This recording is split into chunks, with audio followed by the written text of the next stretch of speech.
And the story you're about to hear is not fiction. It's real, raw, unfair, and irreversible. A young man was falsely accused by the very friend he trusted most. Her family believed the lie, and a decade of his youth was stolen, all because of a tearful glance and one false statement. This isn't a revenge story. There are no applause breaks, no dramatic twist on national TV. Just one man stepping forward after 12 years of silence to show the world. The truth doesn't need to scream. It only needs a moment and one piece of undeniable proof. If you've ever been misunderstood, if the person you trusted most turned their back on you, this story will remind you, not everyone who leaves is lost, and not everyone who stays is worth holding on to. He was sentenced to 12 years in prison because of one accusation, from the very friend who grew up beside him. She accused him of rape. No evidence, no witnesses, just her words and a tear-filled gaze. Her family didn't wait for a trial. They delivered their own sentence with beatings that lasted for a year before he even saw a prison cell. In their eyes, he was already an animal not worth defending. A dim crosslight cuts through the prison cell. The camera glides slowly across his hollowed face, tired eyes never broken. 12 years passed. No one questioned the story. No one reinvestigated. His life was locked away in a file forgotten behind steel bars. Until one day, a video surfaced. The girl, now a mother, sits before a camera shaking, crying. "I lied. I was scared. I never thought it would go that far." No apology can undo 12 stolen years. But for him, hearing the truth at last meant reclaiming what no court ever gave him: freedom and honor. Kevin met Lily in 12th grade in a classroom full of students racing toward the future. They were the only two who didn't seem in a hurry to get anywhere. They weren't aiming for Ivy League schools. They were just trying to make it through each day in one piece. Lily had that look, the kind that made you feel like she was always somewhere else. Quiet, distant, a little unpredictable. She'd disappear from class for days, sometimes a full week. No one knew why, and no one asked. Except Kevin didn't ask either. Not because he didn't care, but because he understood that sometimes the worst thing you can do is demand someone explain their sadness. So he sat beside her, left a box of pastries on her desk without a word, waited out the silence with her like it was sacred. One rainy night, Lily ran away from home. Kevin found her curled up on a bus stop bench, soaked to the skin, shivering, clutching a ripped jacket like it was armor. He didn't scold, didn't say, "What were you thinking?" He just gave her dry socks, a warm bottle of water, and said, "Don't give up, because if you disappear, I won't have anyone to sit next to." Their friendship was never loud. It didn't need declarations or perfect photos. It was built through skipped classes, shared cups of instant noodles, and 3 a.m. phone calls that only ever asked, "Hey, you still awake?" They weren't trying to save the world, they were just saving each other in the small, quiet ways no one ever talks about. Kevin once told her, "I don't need you to be okay. I just need you to still be here." And for Lily, that was the only kind of saving she'd ever really needed. Kevin had always known he didn't belong in that little town. His teachers said it, his neighbors whispered it, and his report cards stacked with A's and awards practically screamed it. So when the full-ride scholarship came from a top-tier East Coast university, no one was surprised. It was the kind of golden ticket that people prayed for, a chance to escape, to rise, to become someone. Everyone was thrilled. Everyone, except Lily. She didn't cry, didn't argue, didn't try to convince him to stay. She just went quiet. Not the kind of silence that comes from acceptance, but the kind that settles over a room like dust after something breaks. Kevin noticed it immediately. He asked if she was okay. She shrugged. He asked if they could make it work. She didn't answer. Then finally, one night when the weight of it all was too thick to ignore, Lily looked at him and said calmly, "I don't believe in promises when distance becomes the third person." She glanced away, voice hollow. "You'll have a new world and I'll still be here, in this worn-out little town." Kevin tried to reassure her. He told her he'd call every night, said it was only 4 years, that they were strong enough, that they had made it through worse. But Lily just looked at him, her eyes flat, expressionless, like a lake after a storm, still on the surface. But something deep underneath had already been disturbed. "Not everyone who leaves," she said, "comes back the same." They didn't break up, not officially. They drifted into a quiet routine of seeing each other just often enough to feel like they were still holding on, but not enough to stop what was already unraveling. They went on quiet dates, skipped stones at the lake, shared fast food in silence. Their hugs lasted longer, their conversations got shorter, and something whatever had once held them close was slowly dying between them. Kevin left 1 week before orientation. On his last day in town, he bought a bouquet of white daisies, Lily's favorite. His hands trembled as he walked up to her front door. Her mother answered. "She's gone," she said softly, "didn't tell anyone. Probably didn't want to say goodbye." Kevin didn't ask where she went. He drove to the bus station, no Lily. He went to the park, the one where they used to share ice cream on the swings after school. And there she was, sitting alone on the old wooden bench facing the lake. Her hair was wild in the wind, but she didn't turn around. Kevin stepped closer. His shoes crunched softly on the gravel. He stopped just behind her, waiting. For a glance, a word, a flicker of recognition. Something, anything. But Lily stood up, walked past him slowly, deliberately. No hello, no goodbye. Just a face drained of anger, absent of sadness. Blank. As if nothing had ever happened between them. As if they had never sat under that tree talking about dreams. Never shared a slice of cake on her birthday. Never whispered secrets at midnight like the world would end if anyone heard. Kevin didn't turn around, didn't call out.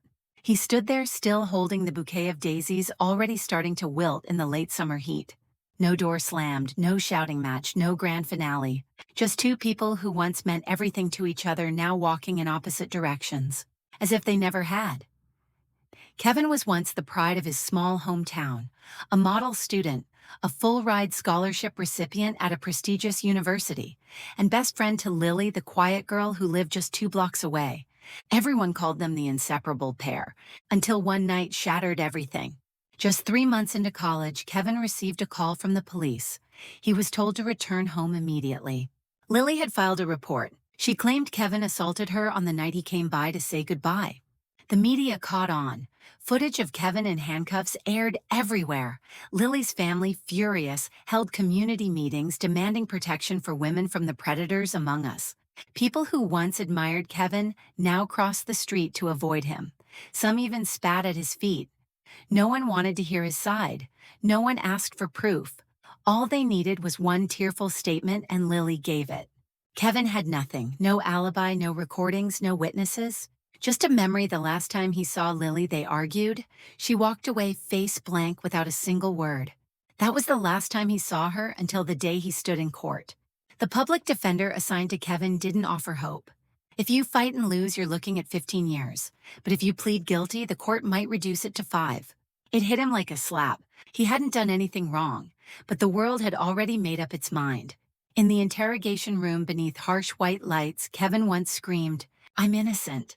No one listened. They only wrote, "Shows no remorse, requires close supervision."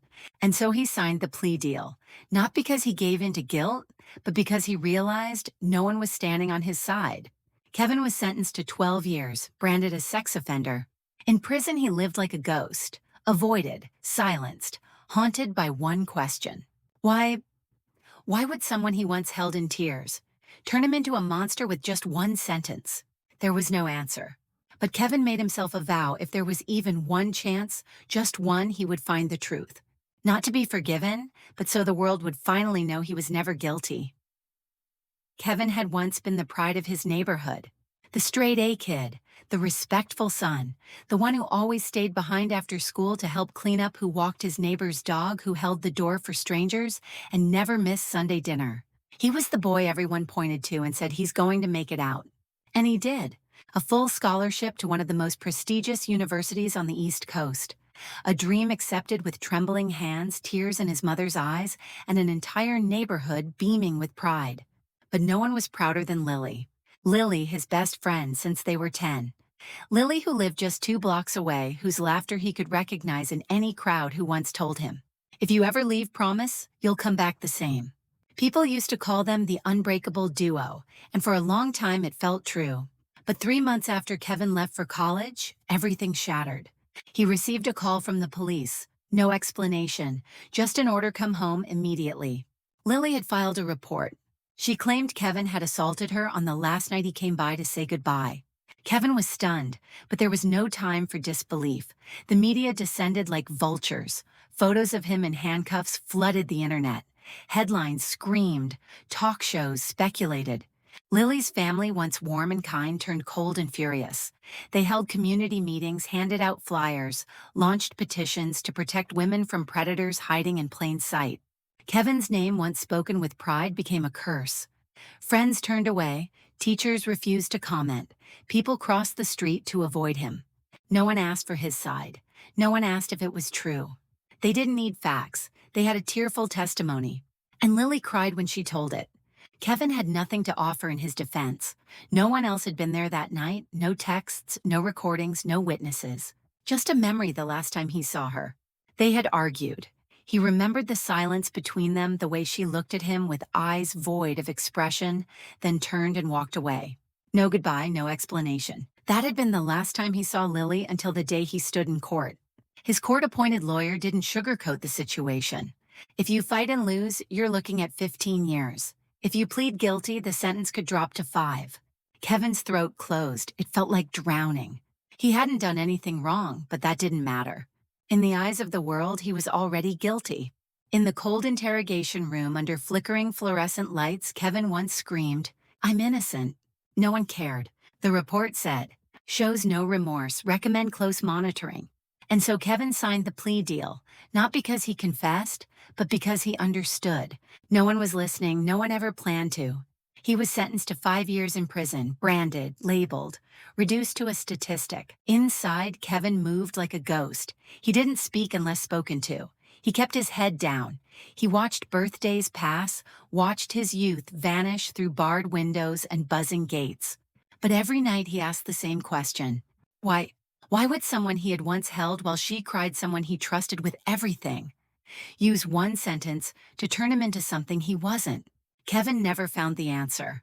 But in the dark of his cell, he made himself a vow. If there's even one chance, just one, I will find the truth.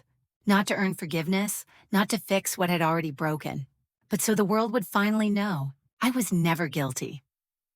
12 years later, Kevin was living a quiet, almost invisible life. He worked the night shift at a small printing shop, avoiding conversations, avoiding questions, avoiding eye contact. Every time someone asked about his past, he would simply shrug and say, "That was a long time ago." But no one knew some stains never fade no matter how much time passes. That night, during a late shift, Kevin received a text from an unknown number. No words, just a TikTok link and a line. "You need to see this." He hesitated, then tapped the screen. The video lit up. A dim bedroom glow revealed the face of Lily, the girl who had once destroyed his entire life with a single sentence. She looked nothing like the version he remembered. Hair disheveled, face gaunt, eyes swollen like she'd been crying for hours. She looked straight into the camera, her lips trembling as if every word had to be pulled from the bottom of her soul. "Kevin, if you're still alive somewhere, if you still remember me, please listen this time." She swallowed her tears, her voice cracked. "I lied. You never touched me. That night, you only stood at my door and asked if I was okay. I walked away. I was the one who shut you out." Kevin froze. Each word hit like a blade, piercing through memories long frozen over. "I was angry. I was scared. I didn't want you to leave. I wanted you to hurt the way I was hurting. So I used my words to punish you." She let out a sob. "I didn't know it would last 12 years. I ruined your life. I made you live like a monster while I just kept existing like nothing had ever happened." Her eyes bloodshot looked up at the lens. "And now I can't live with myself anymore. If there's a next life, I hope you'll get to be innocent." The screen went black. The video ended. Kevin stood frozen, his heart racing, ears ringing. He dropped to the floor, hands trembling around the phone. A pain he thought had calcified now surged back like ice through his veins. Not rage, not fury, but a cold that reached the bone. He didn't know when the video had been recorded. Didn't know if Lily was still alive or if she had disappeared from the world just as she had erased him from it. All he knew was this. The truth had finally been spoken, not by a courtroom, not by a lawyer, but by the very person who had once pushed him off the edge. And that truth was the first breath in the long road back for a man the world had left behind. It started with just a video. A grainy late-night YouTube upload with shaky lighting and a voice that trembled more with every word.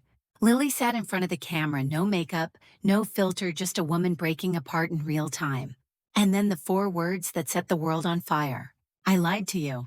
What began with a few hundred views exploded across the internet within days. Clips of Lily's confession were reposted, dissected, debated. Her tear-filled eyes, the way her voice cracked when she said his name, the raw regret no one could fake. Thousands of comments flooded in, hundreds of thousands of shares. Hashtags trended, people demanded answers. And then someone remembered. A veteran journalist, one who had quietly followed Kevin Parker's case a decade earlier, saw the video, and he watched it again and again. The next morning, he made a phone call to the district attorney's office. A week later, the file was reopened. But this time, the case wasn't built on emotion. It was built on facts. Lily's video confession, testimony from an independent investigator, recovered chat logs from a backup server, timeline inconsistencies, details in Lily's original statement that no longer held up. And piece by piece, the puzzle began to come together, revealing something the system had ignored for 12 long years. After nearly 6 months of quiet, heavy hearings, the state Supreme Court issued its ruling. Kevin Parker, formerly convicted of sexual assault, is fully exonerated. All charges are dropped. His criminal record is to be completely expunged. Kevin sat in the courtroom, head bowed, hands clasped so tightly they trembled. No one applauded, no one cheered, just silence. A long, steady silence as 12 years of shame, anger, and isolation finally lifted from his shoulders. The next day, headlines blazed across the country. Man wrongfully convicted for 12 years officially declared innocent. Reporters came knocking, camera crews waiting for his first words. But Kevin declined them all. He didn't want to be a symbol, not of justice, not of forgiveness, not of resilience. Because Kevin knew what he lost couldn't be returned with headlines. He had lost his youth, his freedom, the unremarkable years where he could have simply lived without shame, without judgment, without the weight of a label that was never his to carry. He wasn't asking for those years back. He just wanted to live again, quietly, freely, as a man. Not a name on a file, not a face in a scandal, and no longer in silence. That afternoon, Kevin's small electronics repair shop was open just like any other day. The faded light of late autumn poured through the frosted window, spilling gently across shelves, lined with old radios, scattered wires, and half-repaired motherboards. He moved slowly, carefully, polishing dust off a vintage stereo, his hands steady like always. There was peace in the quiet, the kind he had built with time, with distance, with silence. No one knocked, no bell rang. But when he looked up, she was standing there. Lily. Her hair was shorter now. No makeup, no mask, and though her eyes were still the same shade, he remembered something inside them had folded in on itself, something that wouldn't return. She didn't speak at first, didn't smile, just stepped inside as if the past hadn't burned a hole between them. I just need a haircut, she said, barely above a whisper, like each word had to fight its way through everything they'd never said. Kevin gave a slight nod, pointed to the old wooden chair in the corner. The same one he'd kept since prison, a reminder of the years he learned to survive when no one else was left to help him. She sat, he picked up the scissors and began to cut. Each snip was precise, measured, careful. No small talk, no pretending. Only the quiet, rhythmic sound of blades and the tension of two people sharing air but not a future. When he finished, she looked into the mirror. Her lips parted, but no words came at first. Then softly, "I'm sorry." No explanations, no rationalizations, just a sentence too late and yet, somehow still necessary. Kevin stepped in front of her. His voice was calm, unshaken. "I once loved you like family," he said. "Thank you for telling the truth." A pause, then, "But we're not connected anymore." Lily nodded, no tears, no apology beyond that one sentence. She stood, she left, and this time, Kevin didn't watch her go. Kevin sat in front of the microphone inside a small studio bathed in warm amber light. The headphones wrapped around his ears. The host beside him gave a quiet nod. "We're rolling." This podcast was known for its deep dives into wrongful convictions, and today they were speaking to a man who had lived under the label of criminal for 12 years, all because of one lie. Kevin had no script, no notes, just his voice, low, calm, but every word landed with weight. Truth, Kevin said, doesn't need applause. It doesn't need defenders. It doesn't need justification. He paused, eyes fixed on the darkened glass beyond the recording booth. It only needs you to stay alive, to stay quiet, and to keep going. The host gently squeezed his hand. No one spoke for several seconds. They didn't need to. That silence was proof of everything Kevin had just said. When the episode aired, thousands of comments poured in. Not because the story was sensational, but because of his stillness, the presence of a man who had been destroyed yet stood whole. No shouting, no revenge, just living so the truth could speak for itself. Kevin didn't try to explain himself. He didn't write a statement. He didn't fight back online. He simply lived quietly intact as if he had never been buried by someone else's lie. And then one by one they returned. An old friend sent a message. A journalist asked for an interview. Belated apologies trickled into his inbox. Not because the world had suddenly become kinder, but because Kevin never screamed to be believed. He let the truth find its own way, and it did.